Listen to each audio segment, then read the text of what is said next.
I'm hoping that the idea of your innate plus cultivated abilities can carry you through life will resonate with you. 2, I hope to motivate you to focus on building your brand. So let's flash forward to now. I'm the information coordinator for the College of Agriculture, Science, and Technology at Delaware State University. I'm responsible for publications, speech writing, media and public relations, photography, design, writing, and editing. I'm a thinker, a planner, an educator, and a visionary. That's my brand. That's who I am. So before we get into the meat of the presentation, here's an opportunity for someone to win a gift card, okay? So Dr. Meredith, I'm going to, let me stop sharing for a second because I don't know, am I going to be able to see the chat from here? Let's pull it out. Okay, yes, I'll be able to see it. Okay, so I'm going to ask you, Dr. Meredith, if you will put 45 seconds on the clock, starting once I ask the question.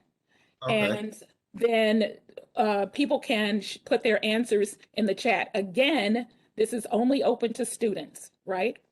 All right, Okay. so here's the question. What is the most fundamental component of effective communication? Should I write it? Somebody already put something in. Kanisha Sutherland said listening. I love it so much. Okay, I'm going to take that. I was thinking of clear messaging, which undergirds all communication, but listening certainly is a major component of effective communication. So yes, I'm taking it. So who was that? Who was the first person? Kanisha? Yes, Miss Yes, so congratulations, Kanisha. We're ready. Let's go. So now let's move on to discussing what effective communication can do to help you build and define your brand. Communication undergirds every facet of life.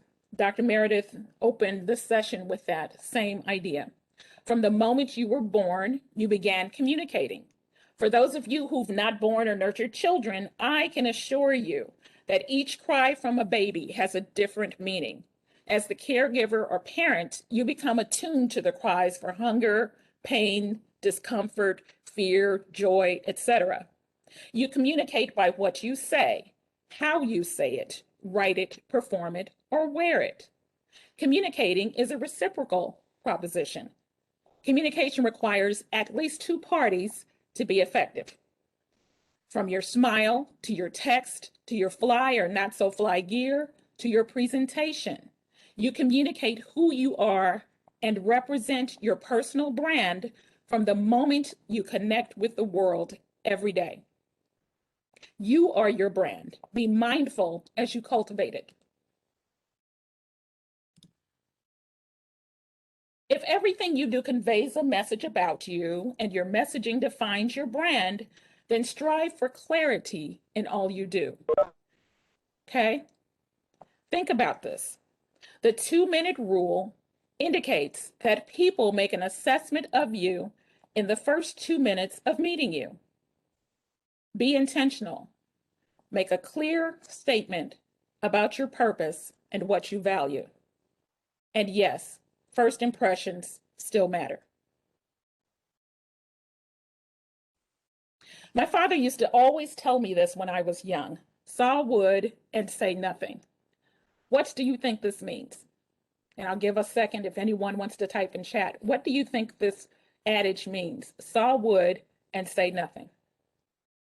My stepfather's from Cotton Plant, Arkansas. So there's going to be another adage that I'm going to share with you later.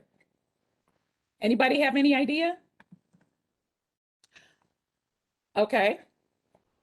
His advice to me was to do more observing and listening and less talking, especially in situations where conflict was imminent. Effective interpersonal communication requires active listening.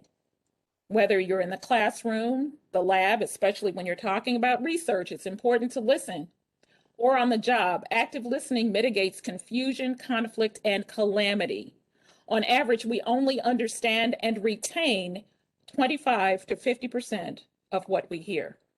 Research shows that we spend 70 to 80% of our time engaged in some form of interpersonal communication. yet we listen only 55% of the time.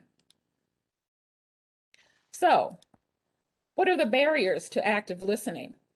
Well, one, it's not easy. It should be, though, due to the ears to mouth ratio. Am I right? Get it? 2 ears, 1 mouth? Okay. Active listening requires work, both Mrs. mentally Darby, and, yes, your screen is blank white. it is. I think we had this issue last time. So let me Well, stop it sharing. started off working and And then it stopped. mhm. Okay, let's see. Um, that is destroying my vibe. Okay. So I stopped sharing. Let me see if I can just share the screen. Maybe that'll help. So I'm going to enlarge this, fill up my screen, then I'll just share the screen. Okay, let's try this. Share the screen. Okay, can you see it? Yes, ma'am. Awesome. Okay, so we're 2 in on our bullets. So we talked about active listening not being easy. So now we're talking about information overload. Okay. So what do I mean by information overload? We tend to screen out the information that we don't consider important, and we miss valuable knowledge and opportunities in the process. Add to that what I like to call our collective microwave mentality, which is a symptom of our fast-paced world. We want information fast and want to consume it just as quickly so that we can move on to whatever comes next. Okay, you guys still see everything? Yes. Awesome. Wonderful. Okay, so unless I hear otherwise, I'm going to presume that we're good. Okay, so we think faster than we speak. The average person speaks at about 135 to 175 words per minute, but can listen to up to 400 or 500 words per minute. This means we can become impatient or distracted and focus instead on our responses or daydreams. How many times have you had a conversation with someone and it seems that they are anticipating everything that you're about to say, or they quickly rebut your comments with their own thoughts? Their body language may even be distracting. In those situations, you probably wonder, how did they develop responses so quickly? Guess what? They weren't really listening. Listening is something we don't teach well, which is unfortunate. Just think about how much more successful people could have been had they developed better listening skills earlier in life. And because most of you watching are students, you're still young, you still have plenty of time to foster this skill. So I advise you to be an active listener. You have to listen to understand. Actively listening to the conversation can do wonders for your overall ability to communicate. It also helps you develop empathy. When the speaker realizes that you are invested in what she or he is saying, this builds rapport between you and the speaker, thus helping you to build your network. I know you've heard that word before. Think about the last class you attended. How actively engaged were you? Did you check your phone, play with your hair or a game, plan what to have for your next meal, or who to get up with next?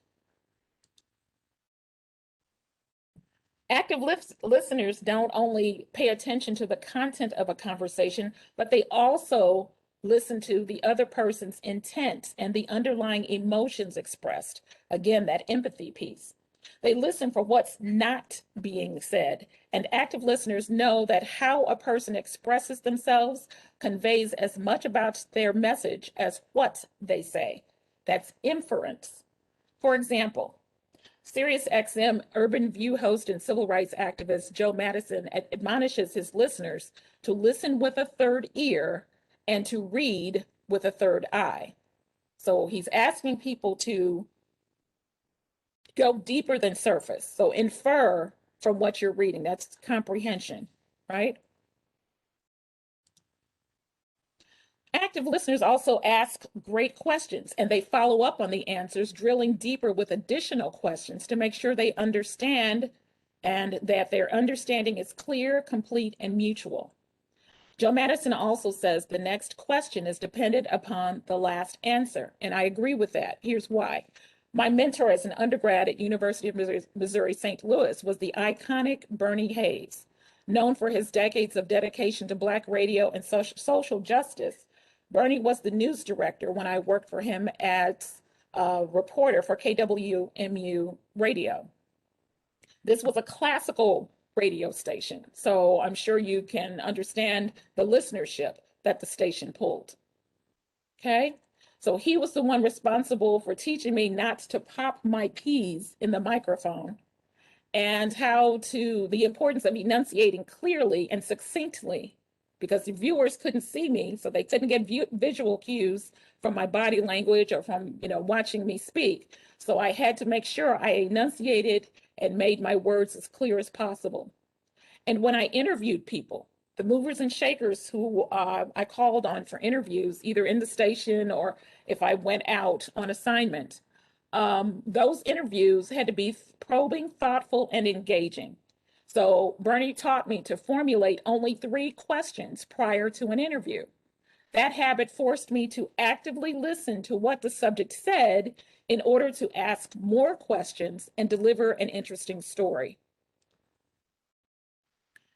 Active listening. When I am spending much of my time dissecting the importance of active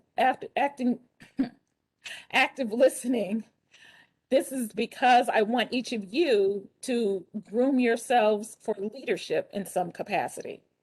Great leaders are effective listeners, okay? Here's another word of wisdom from my father. Now, what do you think this adage means? Anybody? And I don't have my window open, so I can't tell if anybody's. Your words can come back to bite you. That's true. Very good. Thank you, Kanisha, again. Okay, yes. Nothing hurts the duck but its bill, right? That was me. Think about, oh, that was you. Is there supposed to be something on the screen? Oh, I'm sorry. Okay, that was you. Okay. Well, you don't get a prize, sorry. Uh, but yes, so think about a duck in the wild.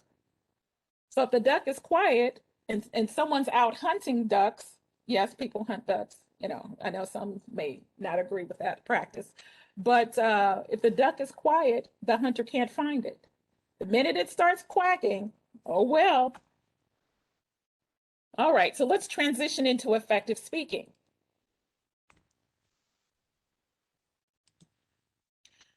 So in order to be an effective speaker, we need to be conscientious. Only 7% of what we say is conveyed through words.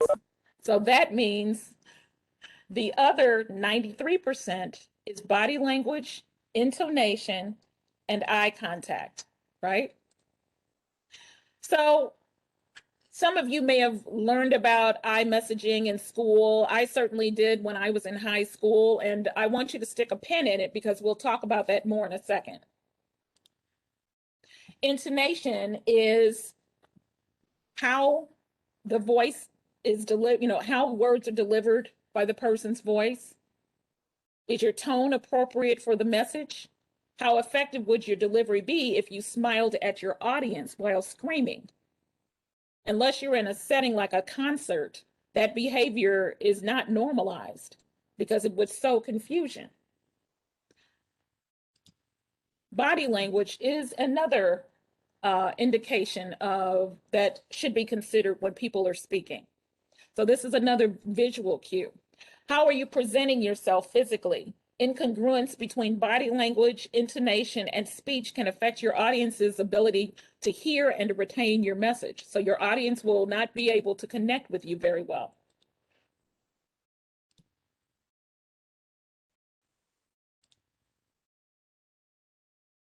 Because body language represents 93% of our communication, we're going to spend a little more time talking about it.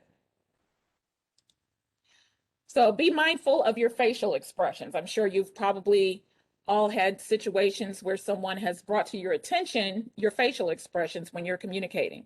Do you roll your eyes, curl your lips, or smirk?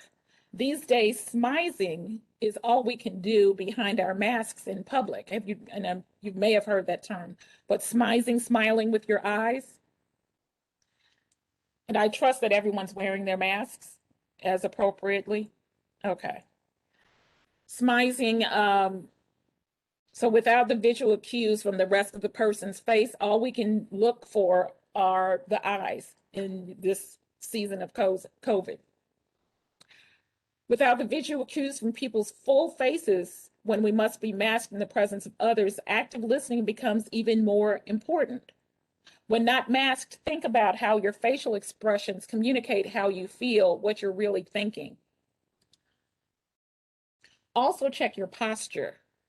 This is something my mother used to talk to me about all of the time. Are you slouching right now? Are you folding your arms across your body? Certain postures can convey your confidence or timidity, your boredom or engagement, your frustration or your calmness. What are you conveying about yourself, your brand, right now? If you are tasked with delivering a presentation, be mindful of your body presence. If you slouch, fidget, rock side to side, give little to no eye contact, mumble, or prattle on, you communicate a lack of confidence and focus.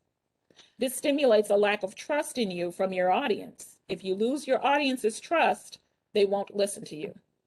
And I'm telling you, I had to overcome that as a young person because I hated speaking in public. I hated it. But listen, over time and with advice and mentorship, I have now grown to appreciate it. So remember to hold up your head, sweep the audience with eye contact, check your posture, and project your voice to exude confidence. Seek to present the best you every day.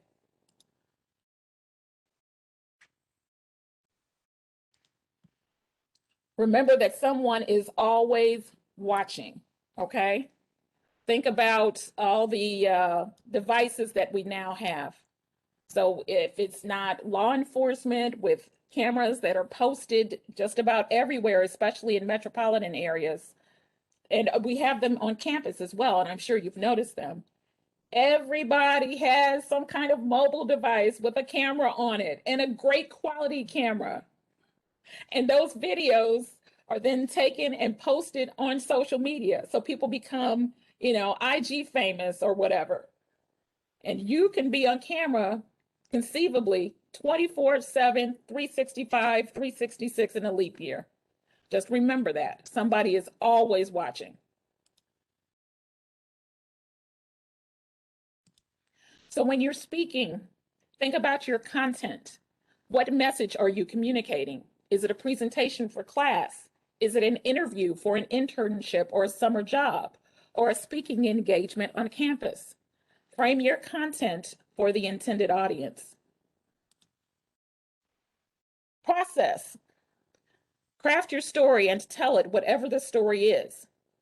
Be authentic in your delivery, speaking cadence, and presence. And what do I mean by speaking cadence? So think about how you are delivering. So are you speaking too rapidly? Think about that. And you want to try to modify it so that it's engaging for your audience.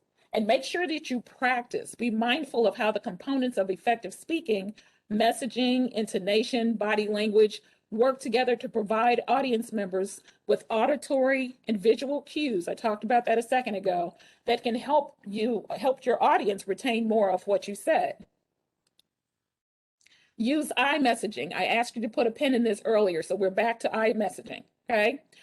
Part of speaking well to clearly convey your message is knowing how to avoid or resolve conflict. iMessaging allows you to be assertive without making the listener feel defensive. So this is the tool that I was taught in school. So the iMessage format is thus. When you state the observed behavior, I feel or think, state the feeling or the thought, because, state the impact of the person's behavior. I want, now you're talking about the change that you want to come about, state your preference. And then I want you to state the action that's desired. And so now we've got an example. So this is potentially an iMessage example. And I want people to tell me if this is good or bad, okay? It's rude of you to be late all the time. You screw up everyone's schedule. Is this an example of an iMessage? And you can type in the chat. Right. Is that a doer? Right, exactly. Thank you. You're correct. That is not an example of an iMessage. So let's talk about an iMessage. So same situation, but now we've got a little more clarity and we're expressing empathy. When you are scheduled to be at your desk at 8:30, but you don't come until 9, I feel disrespected. So there's the feel, okay? And feelings and thoughts are two distinct things. I feel disrespected or frustrated, and because you're being late means we can't start our meetings on time. This is your the impact of the person's behavior. I want us to have a mutually respectful relationship. And then here's the call to action. I want you to arrive to work at the agreed upon time. That's a great example of an iMessage. So, and I believe Dr. Meredith is recording, so this is something you can always flash back to. So now we're going to switch gears and talk about effective writing. Be a polished writer. No matter what you write, the object is to convey your message so that your audience receives it and can act on it if necessary. Part of my job, again, as I shared with you, requires editing and revising other people's reports, their official correspondence, publicity assets, and making corrections or suggestions for recasting content for clarity. Effective writing includes these characteristics. It's clear. Again, remember, clarity is key. Get ready to write. Design with your audience in mind. Will whomever who reads your work understand it? Ask someone you trust to review it before you submit it. It's complete. When revising your first draft, think about the elements of your story that you are leaving out that could make your story more impactful. If writing a research paper, have you sourced it properly? Have you included the details that will confer your confidence and command of the subject matter? It's concise, okay? Concise writing is tight writing. When I was in 7th grade, I had a teacher named Mr. Gershon. He taught us not to use $5 words if $1 words would do. In other words, don't strive to be superfluous or extra in order to impress people with your words. Trust me, you will most likely lose your audience. Do, though, continue to increase your lexicon. And Dr. Meredith mentioned that earlier and gave me praise for that, and I appreciate that. I still owe him a thesaurus. Uh, so doing work on increasing your lexicon and become comfortable incorporating new words when writing or speaking. Because remember, you need to gauge who your audience is. So there will be times when you will have to elevate your writing to meet your audience, okay? If writing correspondence to seek help or a correction of some kind, does your letter contain emotion? If it does, revise and replace with just the fact. That's professional etiquette. Is it correct? Revise your draft again. How is your grammar, your punctuation, and sentence syntax? Grammarly is your friend. That's something I advise people about all the time. I use it. It's free. Okay? I always recommend it. It's a really big help.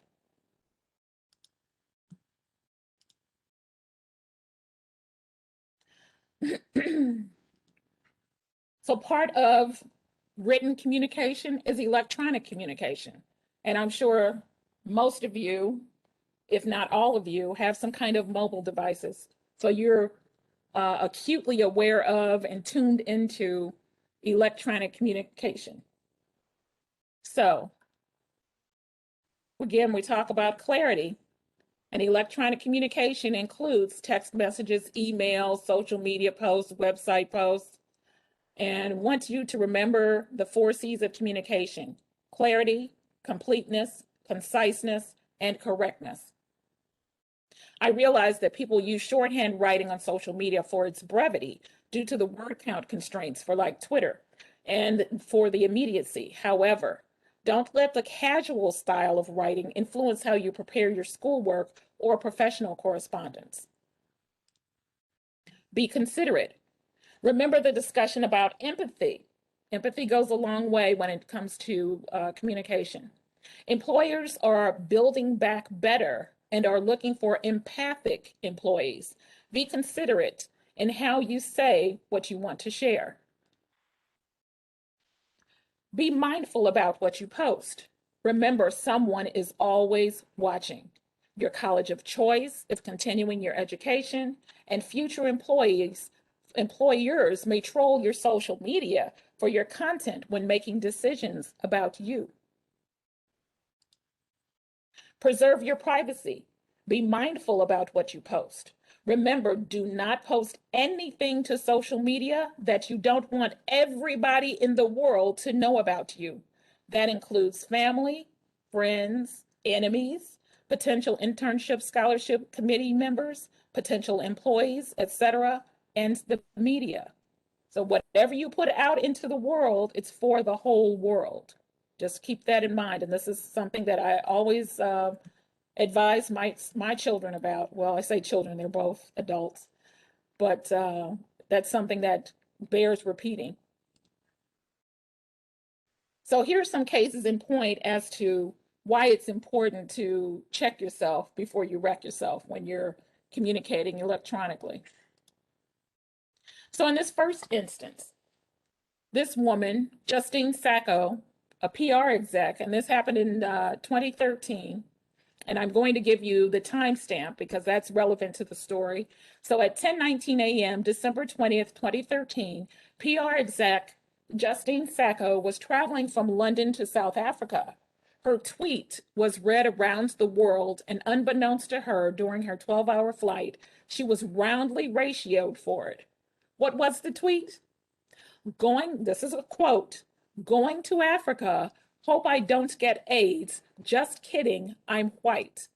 By the time she landed, Justine had lost her job.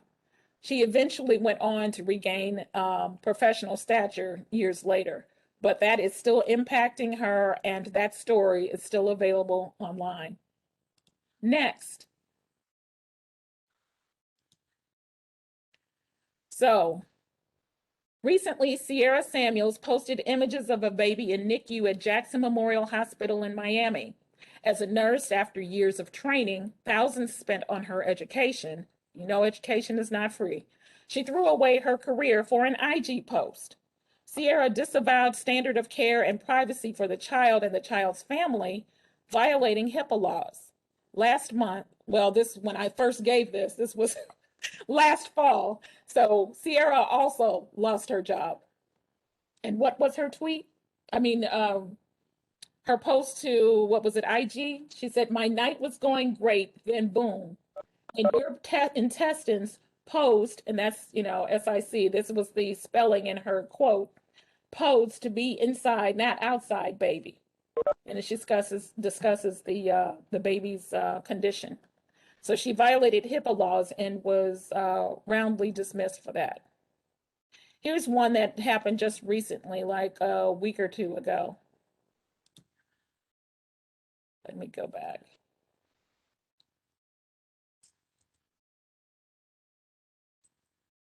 Nutty over nuts, okay? So Merrill Lynch fired James Iannazzo, and I'm sure he was making at least a 7-figure salary as a financial advisor in Connecticut. He was arrested for hurling a drink at a smoothie store worker in an expletive-laden rant at teens, and it was captured on TikTok video. Ian Nasso, who had worked for Merrill Lynch since 1995, was enraged that day after his nut-allergic son went into life-threatening anaphylactic shock after having a drink from the store, which led to the 17-year-old boy's hospitalization. The workers, however, claimed he never mentioned the nut allergy. And as someone with a nut allergy, I'm going to tell you, this is something that you proclaim loudly and often. Whenever I travel for work, for business, the first thing I do, well, of course, if they have provided in the pre-registration packet a way for you to indicate what allergies you have, I always complete that. Then when I'm on site, I always communicate with the chef. I ask the servers to get the chef. The chef comes out and I ask him or her directly, what on this menu contains nuts so that I can avoid it. So that's something that is imperative when you have a nut allergy. And lastly, oh, I need this to go back.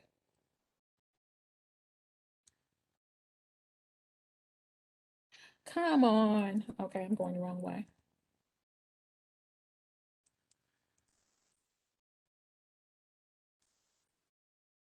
This is so much fun. Look at this. Okay, let's go back. Here we go. Okay, so the last one, don't complain. This is important. I've personally had to warn colleagues about not posting complaints about their employers to social media or sending complaints via email. Okay. I've had both of those situations happen personally to people I know. Okay. In the social media instance, I noticed that the person had posted during work hours. So not only were they complaining about their employer, but they were also posting that complaint during work hours.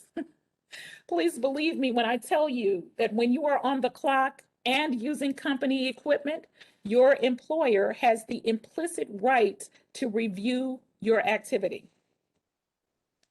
They can do that. And that's the very thing I had to tell the person in the email instance. They emailed me a complaint about being fired, and I had to quickly admonish them about emailing me on company time about our respective employer. That's a no-no. Okay, so now we're coming to the conclusion. And I'm hoping that in all of this discussion about building your brand, that you would think about how important communication is throughout your college career, and that it will help you set your future path, regardless of your major. Employers are looking for employees who are empathic and who possess exceptional communication skills.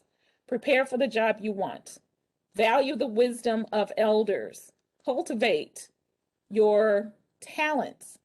And I'm going to share with you that there are 11 of the most highly sought employability skills. Guess what the number one skill is? Communication. Communication is the number one skill set that employees are looking for, okay? Behind that are leadership skills, teamwork skills, interpersonal skills, learning adaptability skills. Are you able to pick up and learn the job quickly? Self-management skills, organizational skills, computer skills, problem-solving skills, being open-minded, and having a strong work ethic. Now, Dr. Meredith, I believe you have a second gift card. Sure. Okay, so here's the next the next question, and if you can give me another 45 seconds once I ask the question. This comes directly from the presentation. So if we were exercising active listening, this should be a no-brainer. What percentage of the information we hear do we typically retain? I'll ask one more time. How much of the information in percentages that we hear do we typically retain?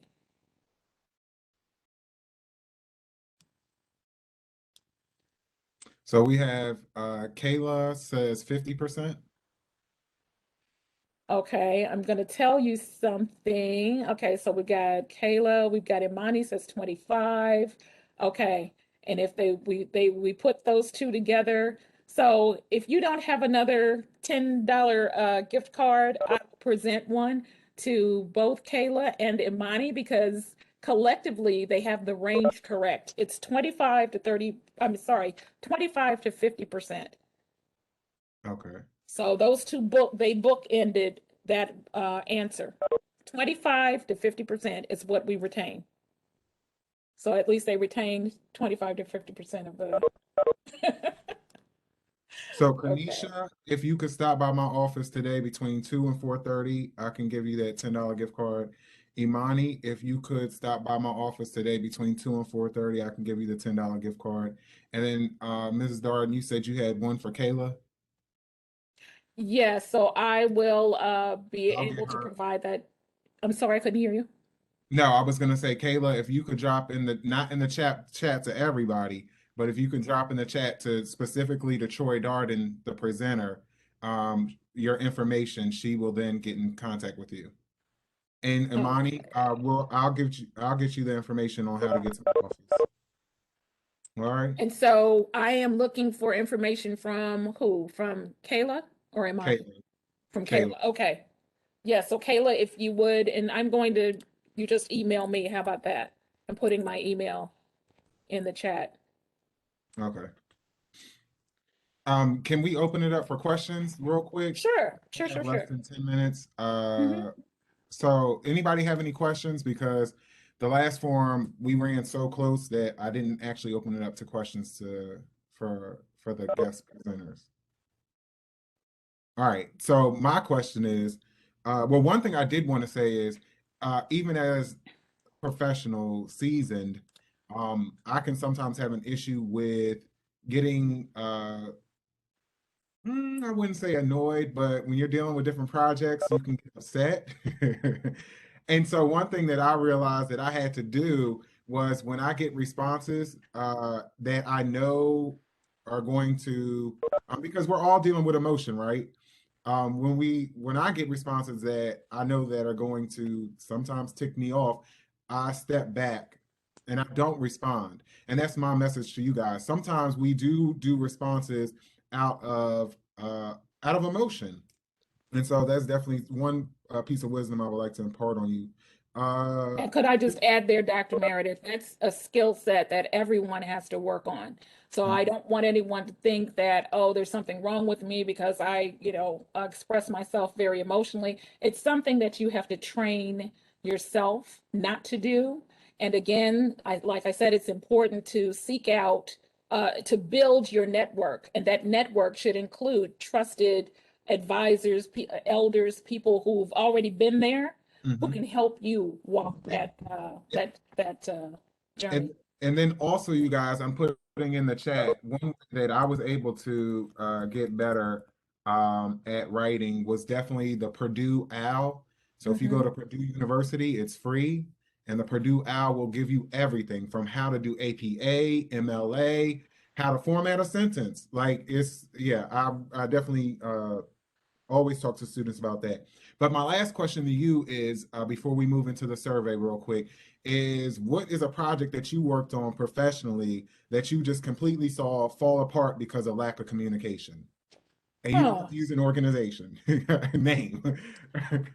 that fell apart due to, I'm sorry, due to disorganization or No, not disorganization. I said you don't have to use an organization's name. no, no, no. Just fell You apart said because of fell apart due to lack of communication. lack of communication. That's a good question. I'd have to dig Okay. back in my archives. Yeah. So what I I'll can't do think is of while you anything currently. Right. Well, I was going to say, while you think, I'm going to go back to the survey real quick, and I just wanted to explain or hold on, to you guys.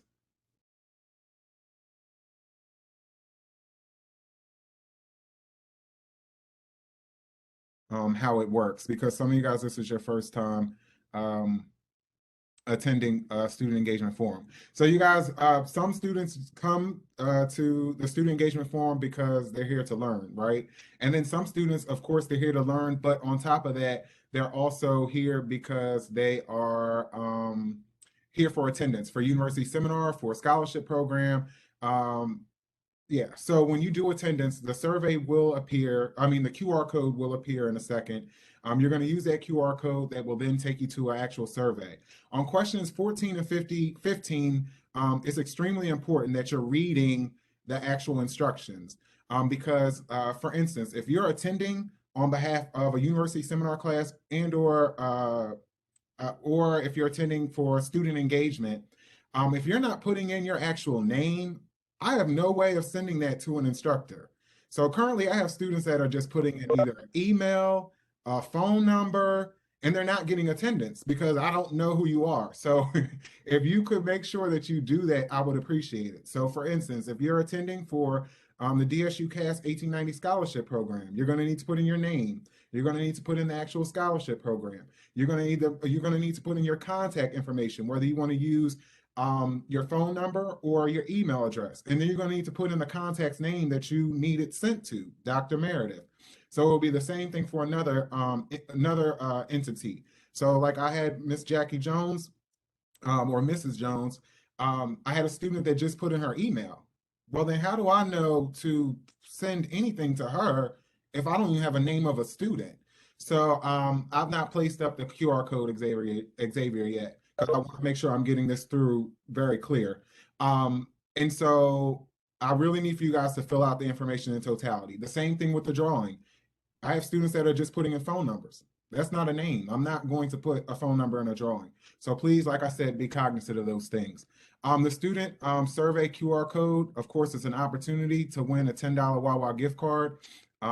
Also, like I said, it's a sign in for a session for credit for a class, organization, or program. It definitely provides impact statements so that we know that we're doing a good job. And also you can give us feedback so that we can improve. This is the actual link. And then also this is the QR code itself.